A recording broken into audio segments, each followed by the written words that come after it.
चलिए ठीक है। अ, हम लोग बक्सर का युद्ध के बारे में पढ़ रहे थे।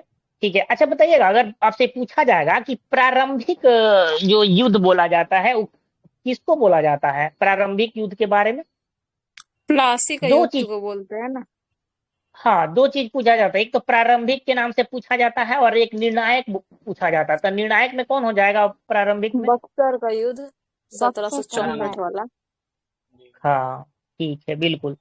चलिए अब हम लोग आगे देखेंगे कि 12 अगस्त 1765 को इलाहाबाद संधि के तहत मुगल सम्राट शाह आलम द्वितीय को 26 लाख रुपए वार्षिक पेंशन के बदले ईस्ट इंडिया कंपनी को बिहार, बंगाल, उड़ीसा की दीवानी लगान वसूली का अधिकार देना पड़ा और बदले में मुगलों को अवध का कड़ा एवं इलाहाबाद का क्षेत्र अवध से प्राप्त हुआ। तो आपसे पूछा जाता है कि इलाहाबाद का संधि कब हुआ, तो क्या बतलाएंगे? बोलिए। 12 अगस्त 12 1765। अगस्त 1765। दो को होता बारह है सर, अगस्त एगो 16 अगस्त को भी होगा आगे। हाँ हाँ, ठीक है। अवध मतलब वाले से। हम, हाँ, हम इसी को पूछ रहे थे। ठीक है, तो इसमें कितना शाह आलम द्वितीय को कितना लाख रुपए वार्षिक पेंशन मतलब दिया था ईस्ट इंडिया कंपनी, 26 मतलब लाख इसको? रुपए 26 लाख रुपए। हाँ, ठीक है। क्लाइव द्वारा 1765 में बंगाल में दैत शासन की स्थापना की गई। ये भी पूछ लेता है कि जो बंगाल में दैत शासन की स्थापना हुआ था किसके द्वारा, कब किया गया था? क्लाइव किया था 1765 में। हाँ, हटाया था और वारेन हेस्टिंग 72 में। 72 हाँ में। हाँ, आएगा आगे। इसके तहत प्रशासनिक उत्तरदायित्व नवाब को सौंप दिया गया तथा सैन्य और कर वसूली का अधिकार अंग्रेजों ने अपने पास रख लिया। क्या किया कि जब क्लाइव द्वारा 1765 में बंगाल में दैत शासन की स्थापना की गई, तो इसमें होता क्या है कि इसके तहत जो प्रशासनिक उत्तरदायित्व किसको सौंप दिया जाता है? नवाब को। अपने पास क्या रखा जाता है? सैन्य और कर वसूली का अधिकार किसके पास रहता है, मतलब अपने पास। मेन जो मेन है ना, जैसे मान लीजिए किसी को सीएम बना लीजिए और वित्त विभाग और क्या बोलते हैं उसको, अरे होम मिनिस्ट्री, गृह वाला अपने पास रख लिए, तो क्या किस काम का रहेगा एक तरह से। और नीतीश कुमार को देखे होंगे कि कभी भी रहे हैं ना मुख्यमंत्री, तो वो अपने पास रखते थे, खास करके जो मतलब गृह जो होता है। ठीक है, आगे हम लोग देखेंगे कि शासन के परिणाम स्वरूप 1770 में बंगाल बिहार के क्षेत्र में भीषण अकाल पड़ा। ये पूछ लेता है, ठीक है ना। 1770 में एगो भीषण अकाल पड़ा। पटना, भागलपुर, दरभंगा, पूर्णिया में अकाल का प्रकोप भयंकर था। तो अगर आपसे पूछा जाएगा कि बिहार में जो 1770 में जो पड़ा था अकाल, तो इस सबसे ज्यादा भीषण कहाँ कहाँ था, कौन डिस्ट्रिक्ट में, बताइए तो। पटना सर, दरभंगा, हाँ पूर्णिया, बोलिए। भागलपुर, पूर्णिया। भागलपुर सर। हाँ, ठीक है, यहाँ पे मतलब भयंकर था। 1772 में बंगाल के गवर्नर वारेन हेस्टिंग जिस द्वारा देश शासन को क्या किया गया, समाप्त कर दिया गया और समाप्त कर नवाब दे। पद, हाँ, नवाब पद को अंत कर दिया गया और बंगाल का अंतिम नवाब मुबारक उद्दौला था। ठीक है ना। तो अगर आपसे पूछा जाएगा कि मतलब किसके द्वारा और कब इसको समाप्त किया गया दैत शासन को, बोलिए एक बार। वारेन हेस्टिंग्स के द्वारा किया गया था 72 में, 1772 में। और बंगाल जी, का अंतिम नवाब कौन था, बताइए। मुबारक उदौला। मुबारक दौरा। हाँ, ठीक है। 1765 ईस्वी में दीवानी अधिकार प्राप्त होने के बाद रॉबर्ट क्लाइव ने बिहार में राजस्व वसूली के लिए राजा सिताब राय को क्या, नायब दीवान नियुक्त किया था। तो अगर आपसे पूछा जाएगा कि 1765 में दीवानी अधिकार प्राप्त होने के बाद किसने किसको मतलब नायब दीवान नियुक्त किया था, बताइए। राजा खिताब राय को सर। किताब राय को। हाँ, किसने किया था? ये Mohammad Robert Raja Khan. Clive. Robert Robert Clive ji. Clive ने। हाँ, जी। ठीक है। बंगाल के लिए मोहम्मद रजा खां तथा उड़ीसा में राय दुर्लभ को नियुक्त किया था। तो देखिए इसमें दो चीज पूछ लेगा, कि पूछा जाएगा कि बंगाल में किसको नियुक्त किया था और फिर पूछ लेगा उड़ीसा में, तब क्या बतलाइएगा? जी, बंगाल में तब राय बंगाल के लिए मोहम्मद रजा खां हो जाएगा और उड़ीसा में क्या हो जाएगा, राय दुर्लभ को नियुक्त।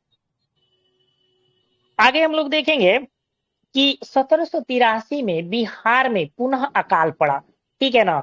1783 में क्या हुआ कि पुनः बिहार में अकाल पड़ा। जांच अधिकारी जॉन शोर ने एक अन्नागार के निर्माण का सुझाव दिया। उसे सुझाव पर 1784 में पटना के में ब्रिटिश इंजीनियर जॉन गास्टिन द्वारा गोलघर का निर्माण कराया गया। अभी गोलघर आपको देखने को मिलेगा, ठीक है ना, देखिए ना गोलघर आप लोग, तो उसी जी के सर। लिए स्टोरेज के लिए बनाया गया था पटना में जो है गोलघर।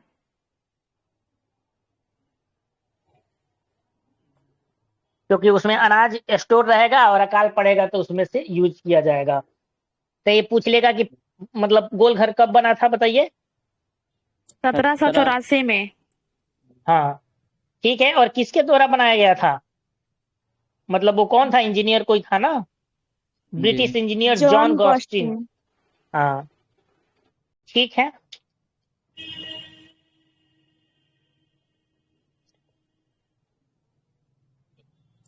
ठीक है, अब हम लोग आगे देखेंगे जनजातीय विद्रोह के बारे में, ठीक है ना। तो जनजातीय क्षेत्रों में अंग्रेजों के बढ़ते राजनीतिक, आर्थिक एवं धार्मिक जो हस्तक्षेप के कारण ना कई जनजातीय विद्रोह हुआ, ठीक है ना। तो बिहार के झारखंड क्षेत्र में कई प्रमुख जनजातियां निवास था। इन जनजातीय क्षेत्रों में अंग्रेजों के हस्तक्षेप के कारण कई विद्रोह हुए, जो कि मतलब आपको पता ही है। तो बताइए कौन कौन था, कुछ कुछ बताइए जिसके जिसके बारे में आप लोग जानते हैं। जी बोलिए कौन कौन जनजातीय विद्रोह हुआ था। बिहार में सर। हाँ तो झारखंड वाला क्षेत्र जो है ना, उधर बहुत मुंडा सारा विद्रोह मतलब, हुआ था, संथाल हाँ विद्रोह, कुल सन्यासी विद्रोह, विद्रोह हुआ पहाड़िया, था, संथाल विद्रोह। सन्यासी विद्रोह। जी देखिए वो सन्यासी ताना का तो भगत उधर विद्रोह। से था। देखिए कौन कौन था। पहाड़िया विद्रोह था, मतलब तिलका माझी विद्रोह, तमाड़ विद्रोह, चेरो विद्रोह और हो विद्रोह है। फिर आपको कोल विद्रोह मिल जाएगा, संथाल विद्रोह मिलेगा, और सरदारी विद्रोह और मुंडा विद्रोह और ताना भगत विद्रोह। ये सब क्या था, ये सब जनजातीय विद्रोह था, ठीक है ना। तो इसमें देखते हैं, जी सबसे पहले हम लोग बात करेंगे पहाड़िया विद्रोह के बारे में। तो ये 1778 में हुआ, और ये क्षेत्र कौन था, तो राजमहल का क्षेत्र था, और नेतृत्वकर्ता इसके कौन थे, तो राजा जगन्नाथ थे, ठीक है ना। कब हुआ था पहाड़िया विद्रोह, बोलिए। 1778 में हम्म राजमहल क्षेत्र था और नेतृत्व करता थे राजा जगन्नाथ। ठीक है। तिलका माझी विद्रोह जो है ना 1778 से 85 में भागलपुर इसका क्षेत्र था, और तिलका माझी थे। जाइएगा तो वहां पे तिलका माझी एक चौक भी है भागलपुर में, ठीक है ना। तमाड़ विद्रोह 1789 से 1832, छोटा नागपुर जो इसका क्षेत्र है, और इसका जो नेतृत्वकर्ता थे उनका नाम था भोलानाथ सहाय, ठीक है ना। तो तिलका माझी विद्रोह में के नेतृत्व लीडरशिप कौन कर रहे थे, जाहिर सी बात है वही होंगे, ठीक है ना। क्षेत्र कौन था, बता दीजिए क्षेत्र। भागलपुर क्षेत्र था। भागलपुर का। हाँ ठीक है, तो बताइएगा तमाड़ विद्रोह जो था उसके नेतृत्वकर्ता कौन थे, तमाड़ विद्रोह का। भोलानाथ सहाय। ठीक है, भोलानाथ सहाय, भोला दास ठीक सहाय। है। आगे हम लोग देखेंगे हो विद्रोह के बारे में। तो हो विद्रोह जो हुआ था, तो उस क्षेत्र कौन मतलब था इफेक्टेड, सिंहभूम था, सिंहभूम। ठीक है। हाँ, और ये जो हुआ था 1820 से सिंहभूम 21 में। उसके बाद हम लोग बात करेंगे कोल विद्रोह के बारे में। तो कोल विद्रोह जो है कब हुआ था, 1831 से 32 में या 18 33 से से 34 में। 1831 32 में। हाँ, और ये क्षेत्र जो था ना छोटा नागपुर था, और बुधू भगत इसके क्या थे, नेतृत्व करता थे। उसके बाद हम जी लोग देखेंगे संथाल विद्रोह के बारे में। तो सुजीत सर बताएंगे इसका नेतृत्वकर्ता कौन कौन थे, टाइप कीजिए तो। ठीक है, तो ये आपको सिंधु था, कान्हू था सर। हाँ सिंधु चांद कान्हू एवं था भैरव इसका। था। चांद और भैरव। हाँ ठीक है, संथाल विद्रोह हुआ था 1855 से 56 में, और इसका जो क्षेत्र था संथाल परगना था। और इसके नेतृत्वकर्ता कौन थे, तो सिद्धू कान्हू, चांद एवं भैरव थे, इसको याद रखिएगा। उसके बाद है सरदारी विद्रोह। तो सरदारी विद्रोह के बारे में देखेंगे तो 1858 से 95, और इसका क्षेत्र कौन सा मतलब ये था क्षेत्र, छोटा नागपुर और सिंहभूम था, ठीक है ना। अच्छा बताइए एक और कौन सा जो जी विद्रोह था जिसका क्षेत्र सिंहभूम था, बताइए। इसके बाद एक और हो था विद्रोह। हो हो विद्रोह, जी हो बिल्कुल। विद्रोह सर। हाँ, अब हम लोग देखेंगे मुंडा विद्रोह। तो मुंडा विद्रोह जो है ना 1895 से लेके कितना 1900, और ये क्षेत्र कौन हो जाएगा, छोटा नागपुर। इसके नेतृत्वकर्ता कौन थे बताइए? बिरसा मुंडा।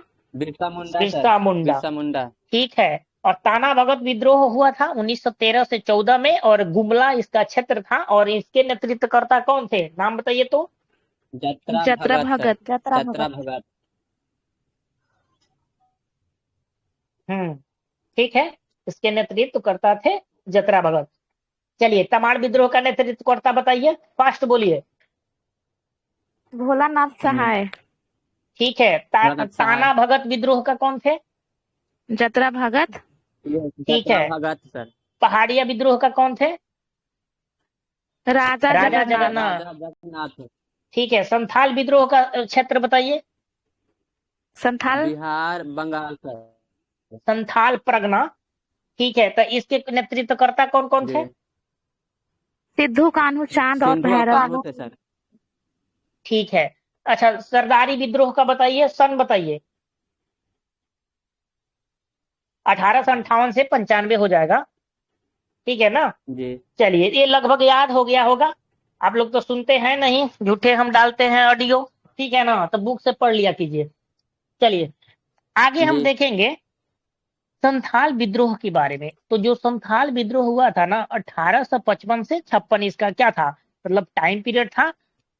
1857 ईस्वी की क्रांति से तुरंत पहले यह विद्रोह भागलपुर से राजमहल तक के क्षेत्र में हुआ, ठीक है ना? और इसमें क्या होता है कि जिसे दामन ए कोह नाम से जाना जाता है। तो आपसे पूछा जाएगा कि संथाल विद्रोह को और किस नाम से जाना जाता है? दामन एकोह के नाम से। और क्षेत्र कौन सा था, ये कहाँ हुआ था? भागलपुर से बंगाल राजमहल तक। हाँ, भागलपुर भागलपुर से से राजमहल, ठीक है। यह जनजातीय शोषण के विरुद्ध प्रथम सशक्त जनजातीय विद्रोह था। अगर आपसे पूछा जाएगा कि मतलब कौन ऐसा विद्रोह था जो जनजातीय शोषण के विरुद्ध प्रथम सशक्त जनजातीय विद्रोह था, तो कौन था? संथाल विद्रोह, ठीक है ना? इस विद्रोह का कारण बाहरी लोगों दीपुओं द्वारा शोषण, मतलब माझी व्यवस्था एवं परहा पंचायत व्यवस्था में क्या परिवर्तन आदि था, यही था, इसीलिए वो लोग कर रहे थे। इस विद्रोह का नेतृत्व सिद्धू कान्हू चांद एवं भैरव ने किया था। विद्रोह के क्रम में 6000 संथालियों का संगठन बना। क्या होता है कि इस विद्रोह का लीडरशिप कर रहे थे सिद्धू कान्हू चांद एवं भैरव, और ये विद्रोह के क्रम में क्या होता है, 6000 संथालियों का क्या बनता है, एक संगठन बनता है। और अंग्रेजों की ओर से विद्रोह को दबाने के लिए कौन एक कमांडर मतलब आया था, उसका नाम था मेजर बारो, ठीक है ना? तो इसी मेजर बारो की हत्या कर दिया, कौन किया था? संथालियों ने, ठीक है ना? तो इसको याद रखिएगा, ये पूछता है मेजर बारो के बारे में, ठीक है। कैप्टन अलेक्जेंडर तथा लेफ्टिनेंट थॉमसन के नेतृत्व में आई अंग्रेज सेना ने विद्रोह का क्या किया, दमन कर दिया। तो अगर आपसे पूछा जाएगा कि संथाल जो विद्रोह हुआ था, तो इसके दमन के लिए मतलब कौन कौन आया था, किसके नेतृत्व में अंग्रेजी सेना आया था, बताइए तो, बोलिए। कैप्टन अलेक्जेंडर और लेफ्टिनेंट थॉमसन के नेतृत्व में आया था। इसको विद्रोह को क्या किया था, दमन किया था। लेकिन वही पूछा जाएगा कि पहले विद्रोह को जो दबाने आया था उसका क्या नाम था, जो मारा गया संथालियों के द्वारा? मेजर बारो। मेजर बारो, हाँ बिल्कुल। यह विद्रोह असफल रहा, लेकिन इसके परिणाम स्वरूप संथाल परगना काश्तकारी अधिनियम 1876 संथाल परगना का गठन किया गया, ठीक है ना? तो ये चीज है। और परहा पंचायत या माझी व्यवस्था को भी मान्यता दी गई, ठीक है ना? तो इसको याद रखिएगा। चलिए, आज इतना ही रहने देते हैं, कल हम लोग मुंडा विद्रोह देखेंगे, ठीक है ना?